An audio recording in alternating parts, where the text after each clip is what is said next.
워낙 목소리가 좋으시기 때문에 진행하죠. 네, 그러면 바로 시작하겠습니다. 제가 맡은 부분은 불천 소축계 육사효에 대한 연구입니다. 제가 사실 바빠가지고 이게 PPT를 만들었어야 되는데 제가 못 만들어서 그냥 프린트물 대체를 하고 프린트물 중심으로 설명을 하도록 하겠습니다. 우선 서론을 잠깐 보겠습니다.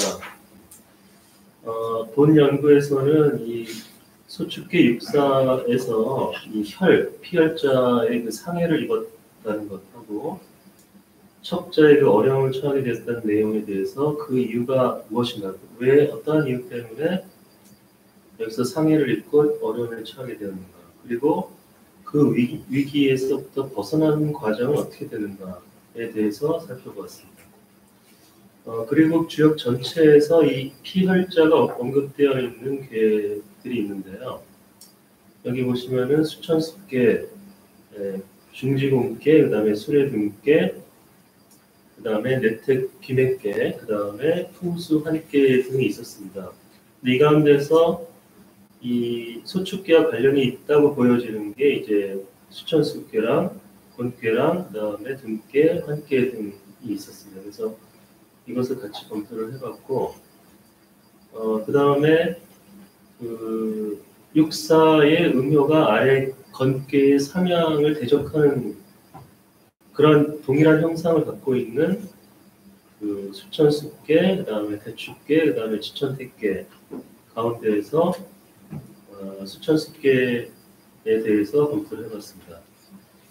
이러한 고찰을 통해서 주역 전반에서 혈을 언급한 내용들의 맥락을 파악하며 음양 간의 갈등 및 조화가 어떠한 결과를 가져오는지, 그 다음에 해당 꽤 전체의 뜻과 상에 따라 각각의 상황이 어떻게 달라지는지 등에 대한 이해의 폭을 넓힐 수 있을 것으로 기대됩니다. 그래서 이렇게 그 연구 계획을 잡았습니다. 그래서 처음에 이 육사효의 그 효사와 이제 소상전의 내용을 이렇게 되어 있습니다. 그래서 믿음이 있으면은 이제 혈을 없앨 수 있고, 혈을 없애고 어려움으로부터 탈출하게 되어가지고 그 허물이 없을 것이다, 이렇게 되어 있고요. 그 다음에 여기서 유부 출척이라고 하는 것은 위로 뜻이 합해지는 것이다. 위로 뜻이 합해지는 것이다, 이렇게 기준을 드렸습니다. 여기서 그 육사의 음효가 나머지 5 양효를 대적하는 과정에서 상해를 입게 된다고 설명하는 것이 대체적인 그 통설입니다. 그래서 근데 여기서 이제 이 대적하는 양효가 무엇이냐라고 했을 때 지금 하나의 음효가 5개의 그 양효를 1대5로서 이렇게 대적한다고 정자를 봤었는데, 주자는 그게 아니라 이제 아래 세 양효를 대적하는 과정에서 상해를 입게 되고, 오히려 위에 2 양효는 그 음을 도와가지고 그 어려움으로부터 벗어나게 오히려 도와주는 역할을 한다, 이렇게 지금 주장을 보고 있습니다. 그래서 지금 융산 이씨도 비슷한 설명을 하고 있고요.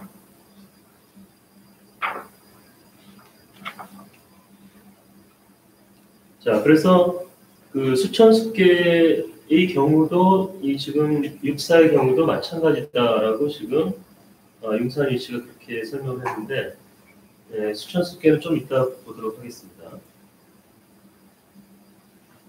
근데 이 융산 이씨의 설명을 보면은 음양이 서로 상박했을 때 그 상해가 없을 수 없다. 그러니까 없을 수 없다는 건 반드시 그렇게 된다는 얘기니까 음양이 상박하게 되면은 상해를 입을 수밖에 없다. 지금 이렇게 해석을 하고 있는데요.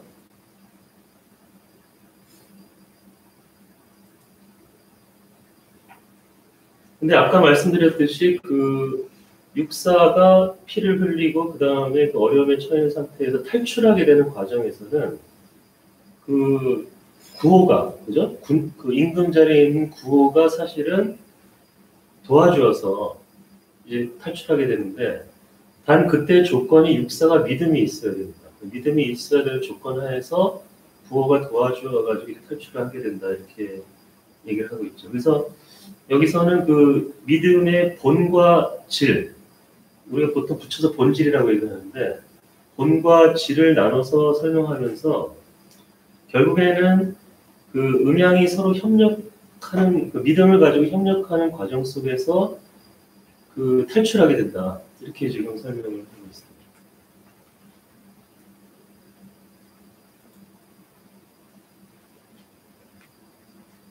네, 여기 쌍호 씨도 비슷한 얘기를 하고 있습니다. 자, 그 다음에 그 아까 말씀드렸던 수천수계의 육사효입니다. 그래서 혈에서 이제 수한다 기다리게 되니 그 구멍혈자죠. 구멍혈로부터 나오게 된다 이렇게 설명을 했고 이 소상혈에서는 순이 청렬 그 수정이 안 됐네. 네? 수정이 안 됐. 수정이 안 됐나요? 출 자열 이로다. 아 이러다고? 예, 수정이. 그래서 그 순하게 따르는 것으로서 이제 따르는데 따라서 그 소리를 들으면서 따라가게 된다 이렇게 지금 이제 얘기를 하고 있습니다. 근데 여기서 이제 그 구멍할자에 대한 해석이 이 정자 주자가 틀린데요. 그래서 이제 정자는 안전한 곳으로부터 거기에 거처하지 못하고 그 양의 핍박을 받아서 안전한 장소로부터 오히려 그 멀어지게 된다, 거기 떠나게 된다 이렇게 해석을 했고, 주자 같은 경우는 이 혈자를 그 감계의 어떤 함정의 위험으로 봐가지고 위험으로부터 탈출하게 된다 이렇게 거꾸로 해석을 했습니다. 그래서 이렇게 달리 해석을 하게 된 이유가 제가 판단하기에는 물론 이제 그 수천수계는 위의 효가 감계이기 때문에 전체적으로 큰 위험에 처하는 건 사실입니다. 그런데 문제는 거기서 어떻게 탈출하느냐의 문제거든요. 그래서 지금 주자 선생님 같은 경우는 오히려 탈출에 무게중심을 뒀고요. 정자 선생님 같은 경우는 위험에 빠진다는 쪽에 더 무게를 둔 것 같습니다. 해석이. 근데 실제로는 수천수계에서 그럼 실제로는 어떤 그 풍천소축계와 비교했을 때 어떻게 해석을 해야 되느냐? 제 생각에는 이 숫자의 전체적인 의미가 있기 때문에 여기서 함정이나 위험에 빠지더라도 사실은 자기가 멈춰서 기다리면서 그걸 대비하는 또 그런 의미가 있기 때문에 심각한 위험에 그렇게 빠지지는 않을 것 같다라는 그렇게 좀 판단을 해봤습니다. 자, 다 그런 얘기들이고요. 자, 그 다음에 대축계에서는 똑같이 육사가 있지만 위에 그 유호가 음효인데요. 그래서 이 육사와 유호가 모두 길하다 이렇게 되어 있습니다. 그럼 똑같이 아래 그 건계가 이제 삼양이 올라오는 것을 육사가 음효여서 그걸 맞닥뜨리고 있는데 왜 여기서는 길하다고 표현할 수밖에 없었느냐. 피를 흘린다든지 위험하다고 하지 않고 이 경우에는 왜 길하다고 말할 수밖에 없었느냐. 근데 여기에서는 이제 대축계이기 때문에 아까 이제 대소가 사이즈의 문제가 아니라 좀 대라고 하는 것은 큰 의미에서 서로 협력하고 도와주고 하는 이런 의미가 있기 때문에 여기서도 이제 그 육사가 위로는 그 축지 인군지 사실 여기 이제 정자 선생이 대신의 임무는 위로 인군의 삿된 마음을 이제 붙잡는 게 임무고 아래로는 천하의 악한 사람을 붙잡는 게 가로막는 게 임무다 이렇게 해가지고 이때 축지 개념은 좋은 의미의 축지 개념이죠. 삿된 마음이나 악인들을 가로막기 때문에 그래서 그런 좋은 의미를 가지고 있기 때문에 큰 대자를 써서 대축이라고 한 게 아닌가 이렇게 생각이 되어서 비록 육사가 아래 양효가 올라오는 걸 막고는 있지만 그것이 명분이 있고 그렇기 때문에 피를 흘리거나 이런 위험에 처하는 게 아니라 오히려 길하게 된다. 이렇게 지금 보고 있습니다.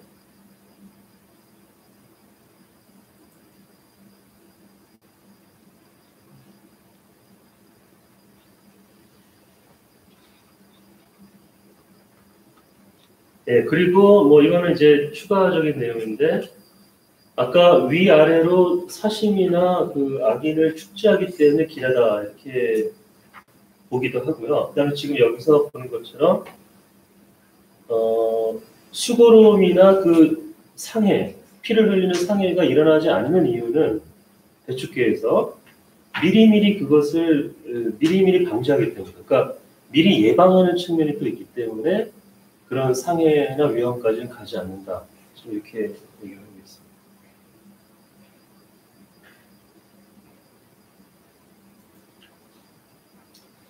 그 다음에 그 기타 주역의 기타계에서 그 혀를 언급한 부분을 이제 몇 가지 살펴보면요.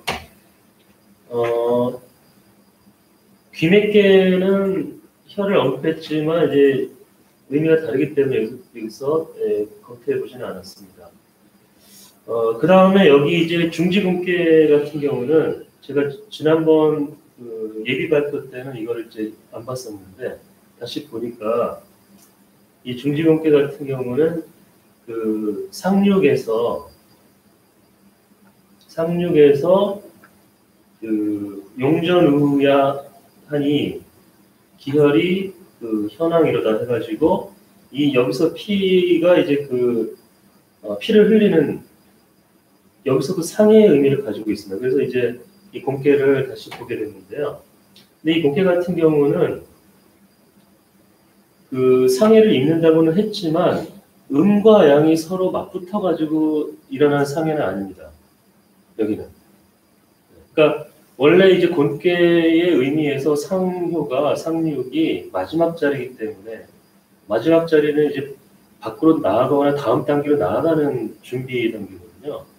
근데 그 나아가야 하는 상황에 이 음효가 처해 있기 때문에 자기랑 안 맞는 겁니다. 그러니까 나아가야 하는 상황과 자기는 또 음효로서 머물러야 되는 상황이 있는데 그 두 가지가 안 맞아서 지금 그 자기가 피해를 입게 되는 거지 음효하고 양효가 서로 싸워가지고 피를 흘리는 것은 아니기 때문에 의미가 좀 다르다 이렇게 볼 수 있습니다.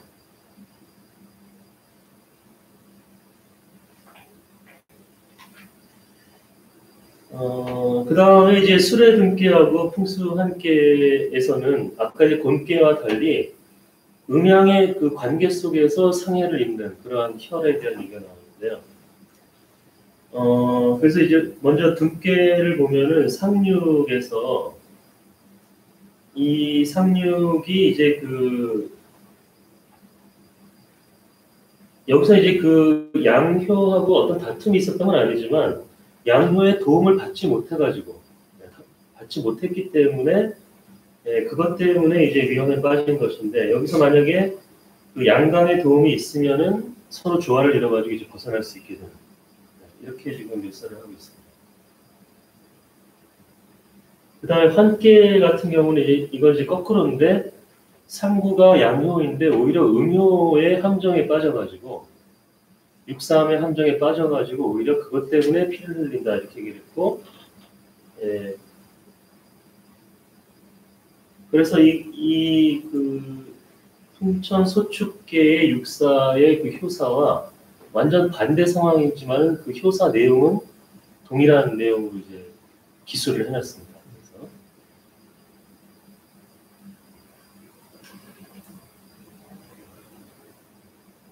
근데 여기서 이제 그 주자와 정자와 의견이 또 다른데 정자 선생은 이 그 한계의 그 여기죠. 한계의 그 소상전에서 거자를 넣어야 된다. 거자를 넣어야만 그 피가 없어지면서 그 위기로부터 탈출한다는 의미가 생기기 때문에 거자를 넣어야 된다라고 이렇게 봤는데요. 주자 선생은 그런 얘기가 없습니다. 그게 무슨 얘기냐면 이 환 자체가 퍼지고 흩어진다는 의미가 있기 때문에 환기혈이라고 세 글자로 환기를 해버리면은 여기서 해버리면 그것 자체로도 벗어난다는 의미가 있기 때문에 굳이 겉자를 넣을 필요가 없다고 본 것입니다. 주제 선생님은. 자, 그래서 대충 여기까지 했고요. 고차를 제가 그냥 쭉 읽어보도록 하겠습니다. 그냥. 그래서 상해를 입거나 어려움에 처하게 되는 이유는 단순히 하나의 음이 많은 양을 대적하여 그 진행을 막거나 음양이 서로 상박하기 때문은 아니라고 생각된다. 풍천소축계에서 육사가 상해를 입는 이유는 아래 건계의 삼양이 위로 진행하는 것을 막기 때문에, 이게 통설이거든요. 막기 때문인데, 이 소축계 축의 의미가 비록 이것도 이제 축지라고 해놓고 가정해놓고 제가 이제 하겠습니다. 비록 축지하는 것이긴 하나 원래 소축계에서 이 양계가 올라오는 힘이 애초에 강하기 때문에 그러다 보니까 단지 거기서 그냥 머물러 있기만 해도 육사가 머물러 있기만 해도 결과적으로 그 양효를 가로막게 되는 결과적으로 가로막게 되는 작용이 나타나는 것이 아닌가 이렇게 해서 만약에 애초에 그 양효가 상승하려는 힘이 강하지 않았다면 굳이 일부러 그것을 막아서 그치게 할 이유는 없었을 것이다. 이렇게 생각이 되고요. 여기에 대해서 수천수계는 원래 그 괴의 의미 자체가 기다리는 의미를 가지고 있기 때문에 올라가는 것을 막아서 그치게 한다는 것과 아까 그 소축계에서 올라가는 것을 막아서 그치게 한다는 것과 그냥 기다린다고 하는 것은 모두 정지한 것이긴 하지만은 그 의미가 다르다고 이제 보는 것이죠. 그래서 수천수계에서는 아래의 건계의 진행이 그거 자체가 소축계에 비해서 급하지 않기 때문에 올라오는 게 오히려 급하지 않기 때문에 그 육사의 그 피해도 사실 덜한 게 아닌가 이렇게 제가 생각을 해봤습니다. 다시 소축계의 육사로 돌아와서 상해와 어려움으로부터 벗어나기 위해서는 믿음이 있어야 하며 결과적으로 양효의 도움이 필요하다. 근데 이때 양효는 아래의 그 건계의 양효가 아니라 모두 위에 있는 손계에 포함된 양효입니다. 그래서 아래에 있는 양효와는 성질이 다르다. 그래서 소축계의 손계나 수천수계의 감계에 속한 그 가운데의 구호의 양효들은 위로 진행하는 성질보다는 오히려 아래의 육사를 도와가지고 위험으로부터 벗어나게 만들어주기 때문에 음효와 상박해서 위험에 처하게 만드는 아래의 양효들과는 다른 의미를 가지고 있다. 그 다음에 대축계의 육사 유보를 살펴보면 소축계나 숙계의 경우와 달리 모두 길하다고 했는데 그 이유는 축지의 대상이 아까 말씀드린 것처럼 사심이나 악인을 맞는 그러한 좋은 의미를 갖고 있기 때문에 소축의 축이 단지 그 올라오는 삼양의 진행을 막는 그 작은 의미에 비해서 대축계의 대자는 큰 의미를 가지고 있다. 또한 산천 대축계에서 두 음효가 같이 협력해서 양효와 조화를 이루는 것도 참고할 만하다. 음효가 두 개라는 거죠. 마지막으로 풍수 한계에서는 벗어나서 흩어지려고 하는 상부가 아래로 응하는 감계의 그 음효의 위험에 빠지게 돼서 상해를 입게 되는데 반대 상황입니다. 그렇게 되는데 풍천소축계의 육사와 위험에 빠지는 것은 동일하나 상황은 오히려 반대이다. 즉 양효가 음효의 함정에 빠져서 나아가지 못해서 상해를 입은 것이다. 이 경우에는 원래 풍수 함께 의미가 흩어지는 것이 있으므로 결과적으로 상해의 어려움부터 벗어나게 되어서 흉하게 되지는 않는다. 이렇게 전체적으로 주역에서 혀를 언급한 부분들을 살펴보면 일부를 제외하고는 음양의 관계 속에서 상해를 입게 되거나 또는 그 상해나 어려움으로 벗어나는 과정에 오히려 음양의 조화를 이루면서 조화와 협력을 통해 가지고 이제 벗어나게 되는데요. 근데 이때 저희가 그걸 해석할 때 그 효 하나하나의 해석보다는 그 괴 전체적인 괴의 뜻이나 상에 따라서 기능이 정해지기 때문에 그것을 감안해서 해석을 달리 해야 되지 않겠는가 이렇게 봤습니다.